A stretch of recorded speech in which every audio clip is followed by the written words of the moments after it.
Daryl, not to be too cliche, but that really was a game of two halves, wasn't it? You must have been absolutely delighted with the start, but then tearing your hair out at the start of the second half. Yeah, well, I'll start with the negative. The start of the second half was poor, 2 poor goals to concede from us. Didn't really make them up for it. Another set piece where you lost a marker in the box. You get assigned to someone to mark them, not done each job properly. And then the second goal, I have to watch it back, but it just looks like we were too passive in terms of picking up the best marksman in the division. We spoke about it all week, about how good he is. Disappointed, but the first half I thought we were outstanding. I thought the team we put it together this morning. We had 2 late pull-outs last night, and the players who come in did excellent. I think it's shown the strength and depth of our squad, and unfortunately we couldn't carry it on in the second half. We'll touch on a couple of the guys that were missing in a minute, but sort of you mentioned like Chesterfield have their qualities, they're clear to see, second in the league before today. If you'd been sort of offered a point before today, I'm sure you would have taken it, but it's still a good result. But is it just all that more frustrating? 2-0 up, we conceded from a set piece on Tuesday night. It must be a frustrating one for you, that one. Yeah, it's frustrating when we have to play unbelievable, and we were unbelievable in the first half. Anybody watching us here today, our football today was absolutely outstanding. Without the players that we were without as well, by the way. And I said the lads who come in were brilliant for us. And we know we're a strong group, and we really feel that when we get to April and May, we'll be a team competing with everyone at the top end of the table. I think we've shown that across the season. Sometimes, you go through a spell when you don't get the results. Sometimes your football deserves, and you have to suck eggs with that and keep believing up with it and move forward. We got those 2 goals in the first half within 10 minutes of each other. Angelo Balanta and George Saunders getting them. How pleased for those are you, but in particular George, who's sort of not really been in the team too often recently? Yeah, both of them. I thought it was a fantastic finish from Ange.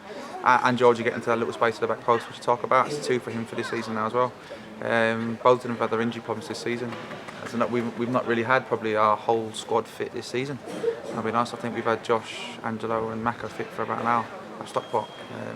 We've not had them all season, so we know as the season evolves we've got a frightening front line, and we look forward to that, getting them back.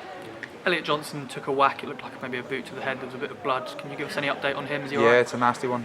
He's got to see a plastic surgeon to get it stitched back up, because there's quite a wide gap on his eyelid, so he'll be out for a little while. George also came off then in the second half.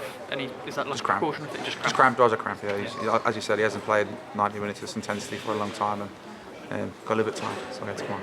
You touched on some of those other players that were missing. Can you offer any update on those? Sam Link's got a tight calf, which he came off with on Tuesday night. Again, he trained yesterday. We expect him to be available today, but it's just got tight again overnight. We couldn't risk him. Obviously, Paul McCallum's back from suspension, hopefully this week. Robbo's back from suspension. Josh Walker done the warm-up today before the game. Another one that, again, we could have maybe pushed, but I don't believe in pushing him. If he's that close to being back, he should be available for Salford. And Joey Jones is ill, so again, we expect Joey to be back this week. Yeah, good stuff. And just finally, Ibi Akambi joined on loan today. That was announced. What made you decide to add him to our ranks? He's just different to what we've got. He's a real powerhouse. He's done well for us in pre-season. He's not had the game time at Aldershot that he wanted. We felt we needed another body with some of the players who got injured. He's available for the FA Cup as well, because he's playing the FA Cup here for Aldershot, so that was a key thing. And you look at our bench today, we've obviously got 2 lads from the college game, Ibi, who come in training yesterday, and Riley Scott has hardly played any football. So I think we're low on numbers, and we felt like Ibi doing well for some pre-season, and he settled back in the group straight away.